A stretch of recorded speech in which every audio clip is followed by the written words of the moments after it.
國際巨星小強一直忙於拍電影，而好少考慮升學途徑，尤其係從來都冇考慮過毅進課程。點解今次會特別選擇嶺南毅進嘅廣告設計課程呢？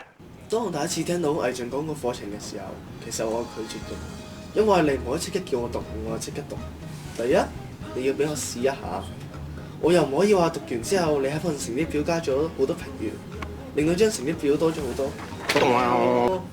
行交、行班、行衰，咁樣朋友出嚟一定鬧我，根本就冇呢種成績，新聞上邊呃人嘅。後來我知道讀廣告嘅阿 Sir 係個靚仔，而且又冇嗰種癖好。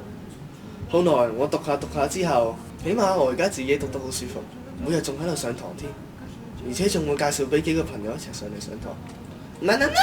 大家一齊介紹咁多朋友過嚟一齊舒服咯。要拍嗰陣時就拍完之後咁樣就咁樣。我同老師講唔使加任何特技。我讀完呢個課程之後係咁樣，你讀完之後就係咁樣。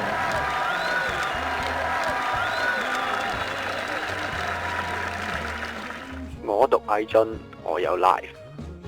毅進。